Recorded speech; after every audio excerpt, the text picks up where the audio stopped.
¿cómo les va? Bienvenidos, yo soy Max Espejel y esto es Agenda Verde. Hoy les presentaremos una de las riquezas de México, el maíz. Conocerán un proyecto que provee de agua a comunidades que carecían de ella y una nueva opción de transporte para movernos rápidamente en la ciudad. Pero para iniciar el programa de hoy, ¿sabían que la maquinaria, los vehículos y los comercios son una fuente de ruido constante en las ciudades? Este se considera también otro tipo de contaminación, pero ¿qué cantidad de ruido es aceptable? Los invito a continuación a que lo descubramos.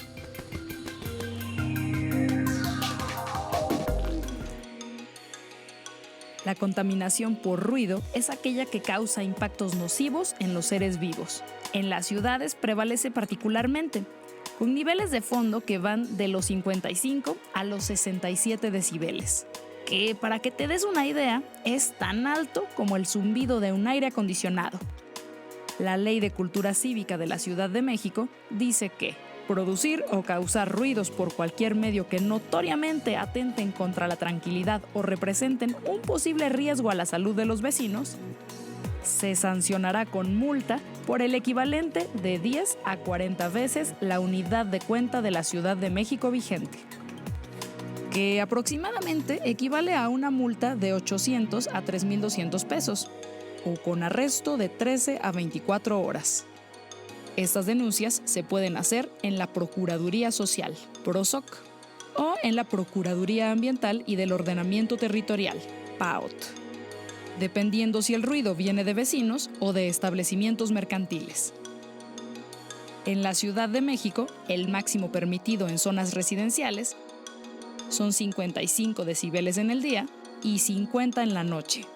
Hay estudios que señalan que a partir de los 65 decibeles, la exposición constante puede producir en las personas un incremento en la presión arterial, en el pulso y liberar hormonas de estrés en la sangre, que con el tiempo puede desencadenar distintas enfermedades. ¿Ustedes saben qué es un saiga?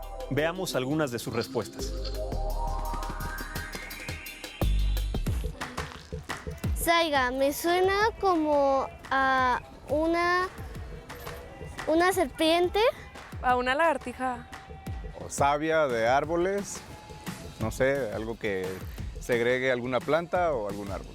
Yo siento que es como una mariposa con rayas. Me suena como a una planta del mar, tal vez como algas, como a una planta verde del mar. Algo medicinal, algo muy verde. Una hierba como que nomás existe en unas partes de México.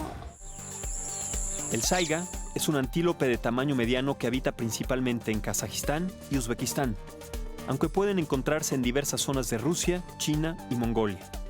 Posee una rara cabeza ovalada, pero su cualidad más significativa es la forma de su nariz.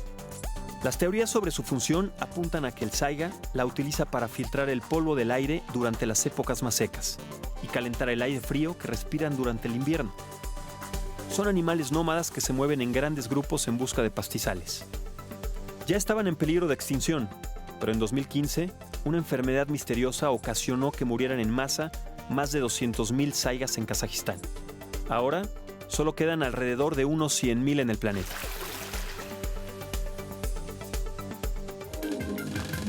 El Parque Nacional Zona Marina del Archipiélago de Espíritu Santo se encuentra en Baja California Sur.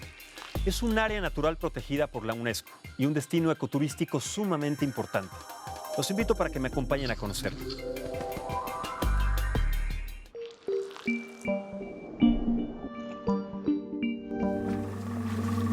La primera vez que vine a Espíritu Santo fue en 1984. Había recién entrado aquí a la carrera de Biología Marina y me enamoré de los tiburones desde la primera vez que los vi aquí en el Bajo Espíritu Santo. Quería ver más, o sea, se me volvió una especie como de casi obsesión. Y de lo que me acuerdo de esa época es que en cualquier lado que te metieras había mucha vida, muchos peces por todos lados, ¿no? Y eso es lo que quedó en mi mente, quedó grabado, y eso es a mí lo que me gustaría recuperar.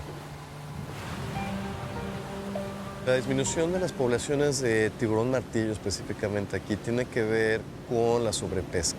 Justamente en los 80s aquí operaban barcos japoneses y coreanos que tenían una concesión. Fue el primer cambio drástico de abundancia de esta especie y ya de los 90s, una década después, a principios del siglo XXI, vino el siguiente cambio. La aleta de tiburón martillo tiene niveles de cartílago bastante altos y es lo que busca el mercado chino para elaborar la sopa de aleta de tiburón. Mientras la demanda exista, pues van a seguir pescando tiburones, ¿no? Se estima que estas poblaciones de tiburón martillo a nivel mundial y a nivel local están mermadas entre un 80 y 90%. Acabar con los tiburones es acabar con el mar azul. Hacer investigación con pescadores ayuda mucho a cambiarles el switch y a sensibilizarnos en la parte de conservación. Quieres proteger un área y no tienes la participación de la comunidad local, no vas a lograr nunca nada, ¿no? Y tenemos el ejemplo perfecto, Cabo Pulmo se logró gracias a la participación de los pobladores locales. En aquellos tiempos, cuando pues, yo no nacía todavía, sí trabajaban mucho tiburón porque era lo que había más. Pero como se ha ido acabando y todo eso, no hay tanto. Mis abuelos y mi papá yo creo que sí tenían otra mentalidad porque en ese tiempo como había mucho, ellos pensaban yo creo que siempre iba a haber. Siempre era la mentalidad de ellos y las sorpresas que no. Pero pues es un problema que creemos que se tiene que combatir, que no va a ser fácil, pero necesitamos echarle ganas todo para esto.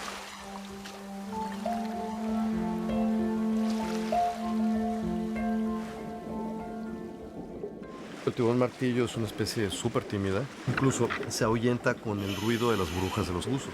Entonces lo que se hace es utilizar este tipo de... es una vara hawaiana adaptada para marcaje. Pues básicamente uno tiene que acercarse a esta distancia, a medio metro de distancia para poder marcar al animal. Entonces esto solo se logra en apnea. Afortunadamente tuve la invitación de Mauricio Hoyos de tratar de intentar marcar tiburón martillo, de poder hacerlo, de poder hacer este buceo seguro, de poder hacer un disparo efectivo al tiburón y ponerle la marca satelital donde corresponde y que le sirva esto que estoy haciendo a Mauricio y al proyecto de conservación de tiburones martillo. Nosotros lo que generamos es información técnica para el manejo de estas especies. Es nuestra misión principal, proveer al gobierno, a los manejadores, por ejemplo, de áreas protegidas, de herramientas suficientes para que puedan ser estas especies protegidas de una manera eficaz. Una reserva marina es un área de no pesca. Es un área donde no se puede pescar, donde no puede haber una actividad de extracción de ninguna especie. Se permite que las especies que están dentro de esta área protegida, donde no se puede pescar, pues se puedan reproducir, puedan crecer, puedan ser más grandes. Y esto a su vez trae una de larvas, de los mismos movimientos de las especies hacia otras áreas aledañas o vecinas fuera de la reserva, y a su vez trae especies migratorias que se acercan a la reserva a alimentarse. Entonces trae un beneficio no solamente dentro de la reserva, sino hacia afuera. Con este esquema, con esta estrategia de reservas marinas se puede recuperar muchas especies en abundancia y pues en diversidad también.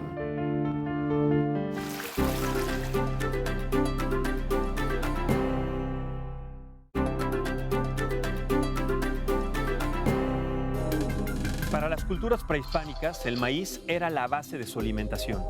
Era tal su importancia que el calendario y los días festivos se basaban en los ciclos de las cosechas. México es el centro de origen del maíz y aquí se concentra muy probablemente la mayor diversidad del mundo. Vamos a ver por qué.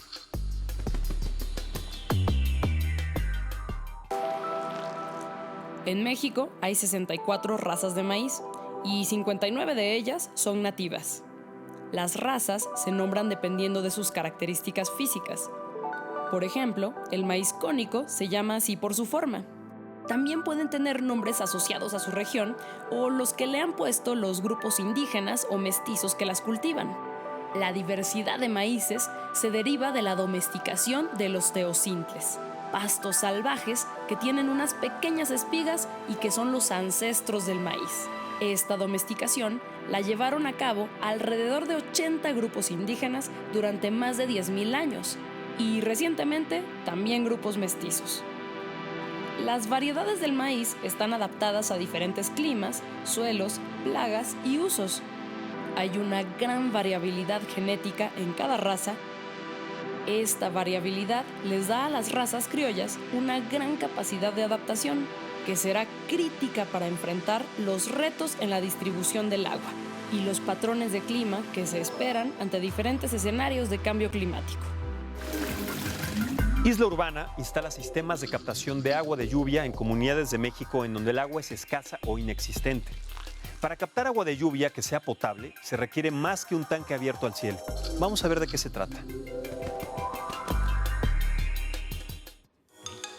El problema del agua es tal vez el problema medular del siglo XXI en la Ciudad de México. Estamos en una ciudad que ha logrado convertir una abundancia de agua que tuvimos en una crisis cada vez más grave de escasez de agua. Irónica porque también está marcada mucho por inundaciones constantes. Pero el problema medular es que al ir pavimentando y urbanizando todo el Valle de México, la lluvia que antes permeaba el suelo y recargaba el agua en el subsuelo, pues ya no carga, ya no baja. Entonces, a la vez que hemos ido reduciendo cuánta agua entra al subsuelo, pues cada vez más personas estamos sacando agua. Isla Urbana somos un poco como un colectivo de personas que nos fuimos conociendo y juntando porque queríamos hacer algo con respecto a los problemas sociales y ambientales de la Ciudad de México.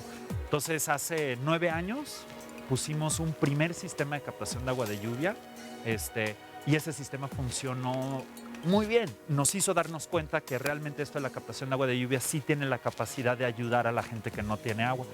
El premio que otorgó el MIT a uno de los 35 jóvenes más innovadores, que en este caso pues, se le entregaron a Enrique, nos sirvió mucho porque ayudó a validar una ecotecnología como es el sistema de captación de lluvia.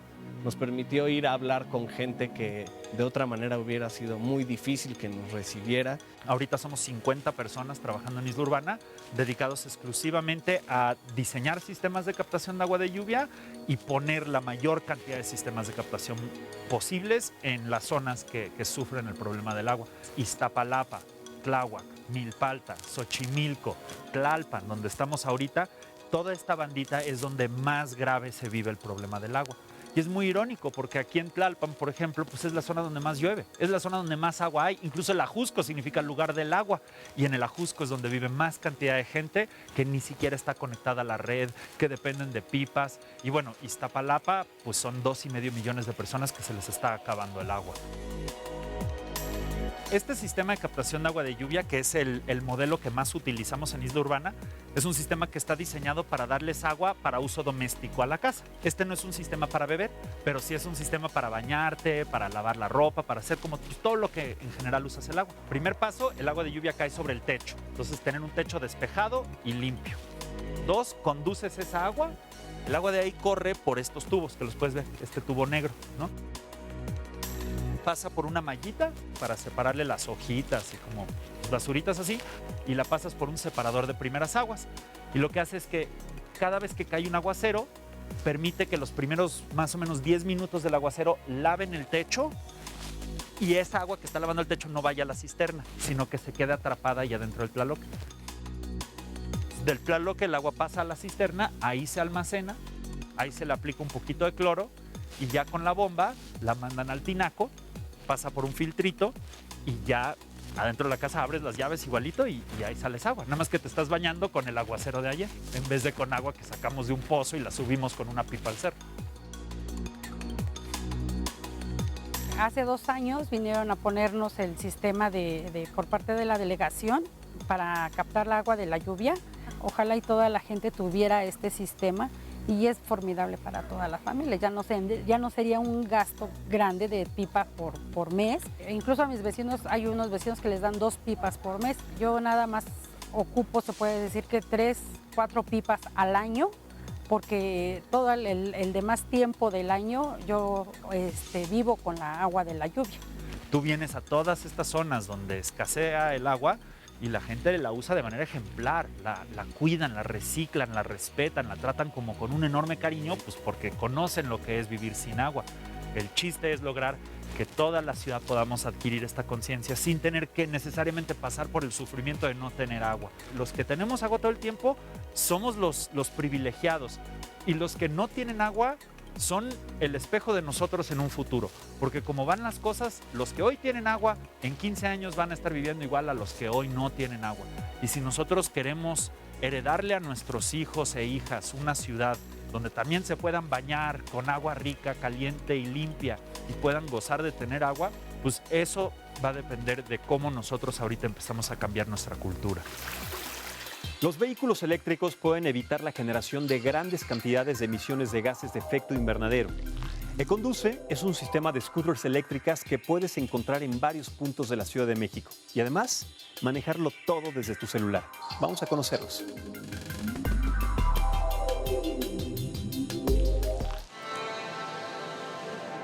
Econduce surge a raíz de la problemática que tenemos en las ciudades, principalmente en la Ciudad de México, en donde ya somos muchos y cada vez es más difícil movernos de manera eficiente y respirar aire puro, ¿no? Tenemos una gran problemática de tráfico, de contaminación, lo que se traduce en una mala calidad de vida.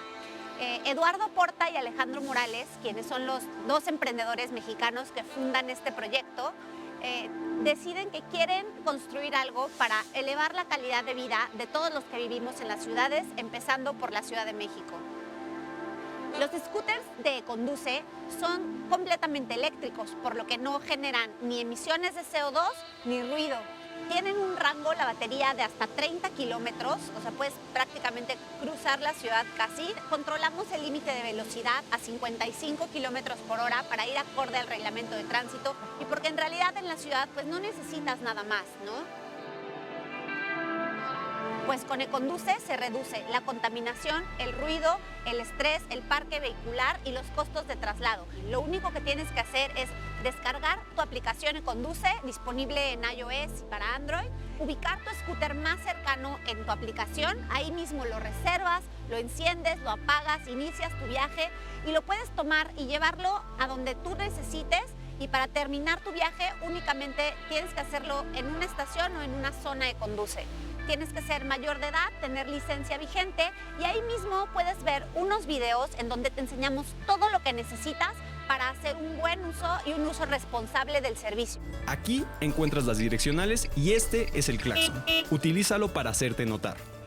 A la hora de frenar, aprieta los dos frenos con la misma fuerza. Si no sabes manejar y prefieres tener una clase presencial de manejo, está incluida en el servicio.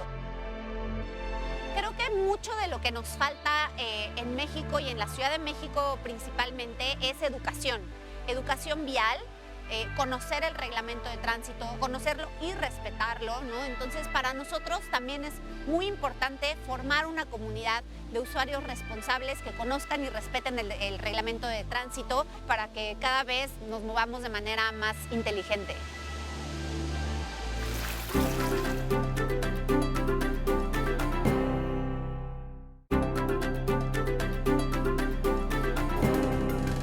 El maíz es la base alimentaria de México y parte de una gran tradición cultural. Adelita San Vicente Tello es ingeniera agrónoma y maestra en desarrollo rural. Es además directora de la Fundación Semillas de Vida y representante de la demanda legal contra la siembra de maíz transgénico. ¿Cómo se relaciona el maíz, este ingrediente tan importante para nuestra cultura y además desde nuestros ancestros, con la cultura de nuestro país? Se calcula que 50% de los carbohidratos que consumimos y aproximadamente 20% de las proteínas cotidianas que consumimos provienen del maíz. Es el centro de nuestra alimentación también en el sentido cultural. Cualquier comida mexicana va a tener como base las tortillas o los 600 platillos que se producen con nuestro maíz y particularmente el maíz es un símbolo de identidad. ¿Qué pasaría si se cultivara también maíz transgénico pero a escala comercial para ganado en México? Sería terrible. Si en México se sembrara maíz transgénico en fase comercial, sería el fin de esta diversidad que tenemos en México. Y pensar que solo se puede sembrar para ganado o en ciertas partes del país, pues es una es una mentira, es una falacia, porque los campesinos, lo que decíamos al principio, ellos intercambian sus semillas constantemente, ellos están mejorando sus semillas y el polen vuela. Fue muy famosa el caso del 2001, la contaminación de maíz en Oaxaca, en zonas muy aisladas, porque el polen vuela, porque si importamos maíz transgénico, ese grano está viable para hacer semilla, entonces se puede sembrar. Entonces no sería posible, sería un desastre para este reservorio genético que es nuestro país y es lo que hemos buscado impedir como sociedad gracias a la demanda colectiva que tenemos interpuesta. Ahorita todavía Monsanto sigue trabajando, pero no sigue de alguna manera como tenía proyectado la producción de sus productos, pero el impacto ambiental lo dejaron antes de que existiera esta demanda. Este impacto ambiental existió en el momento que ellos empezaron a trabajar antes de la demanda. ¿Cuál fue? El impacto es la contaminación. Cuando el maíz transgénico pasa por el polen hacia otros maíces, a eso le llamamos contaminación. Porque eso es muy importante de entender. Los transgénicos es una tecnología que está en cada célula de la planta. Lo hacen en un laboratorio, pero luego está en toda la planta. Y, por ejemplo, con la soya es lo que pasa cuando las abejas toman polen de la soya, lo llevan a sus colmenas y la miel está contaminada. Entonces, eso pasó en nuestros maíces y esa es la base de nuestra demanda, porque Calderón, el presidente Calderón, dio permisos para siembra todavía experimental y piloto. Y científicos han encontrado contaminación en otras áreas para las que se dio el permiso. ¿Y en el impacto ecológico? Por supuesto, toda esta diversidad que tenemos en México, que se resume en 60 razas, pero en miles de variedades, se verían afectadas. O sea, finalmente los transgénicos buscan monopolizar el mercado de las semillas, homogeneizar, que todo sea parejo, porque ellos buscan controlar a través de las semillas todo el sistema alimentario. Adelita, muchísimas gracias. A ustedes, felicidades. Gracias, Adelita. Continuamos con más en esta edición de Agenda Verde. A pesar de ser un oficio de tradición multigeneracional, los jóvenes campesinos de México y del mundo tienden generalmente a dejar el campo para buscar trabajo en las ciudades por la falta de oportunidades que hay en el sector. La red Slow Food Youth Network busca apoyar a estos jóvenes productores de alimentos menores de 40 años para evitar justamente que tengan que abandonar el campo. Arnulfo Melo es uno de estos jóvenes. ¿Qué les parece si escuchamos su historia?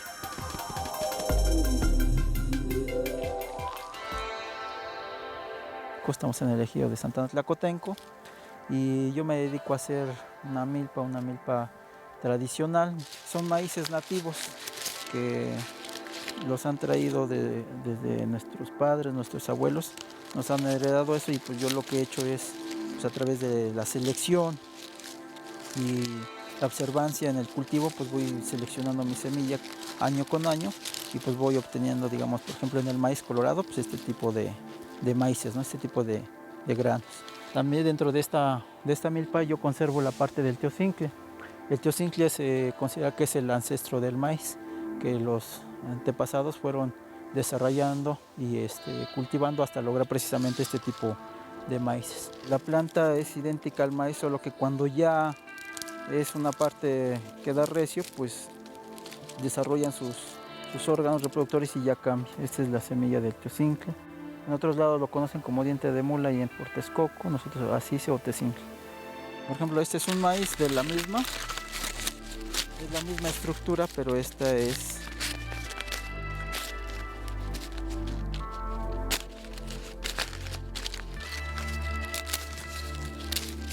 azul, o en otras partes le dicen negro.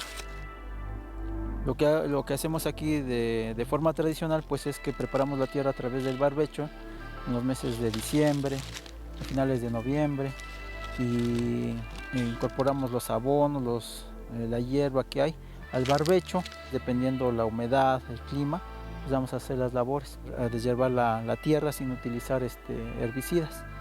Volvemos a hacer una fertilización con los abonos o con las compostas, que hoy se les llama, y hacemos una segunda labor que ya es aventarle el abono, que va a ser la base ya de la planta para que sea su último desarrollo y pueda venir la fase del jilote, el elote y posteriormente ya en esta parte que sería la mazorca, con asociación ya sea frijol, haba, calabaza, chilacayote. También retomé lo que se hacían antes, ¿no? De formar las terrazas, de hacer muros de piedra.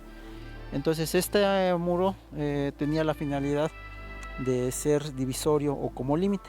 pero también tiene estas partes sustentables o ecológicas. ¿Por qué? Porque le sirve como vivienda a los reptiles, que forman un parte del control biológico que se entra a la milpa. También sirve como retención de suelo y como retención de humedad. Cuando baja la noche, pues eso es un regulador térmico que está calentando y eso hace que se cree un microclima. Es como el recuerdo de mis padres, de mis abuelos, ¿no? Es una forma de trascender, es una forma en la que me da identidad, que tengo que contar y que mis niños también van aprendiendo. Pero sobre todo es la convivencia que tenemos con los vecinos, con los familiares, porque al tener esto nosotros lo compartimos en la mesa también con ellos. Y la invitación a que ellos participen con nosotros en los trabajos. Entonces, el sembrar estos maíces es hacer milpa, es hacer una forma de vida, el crear una cultura.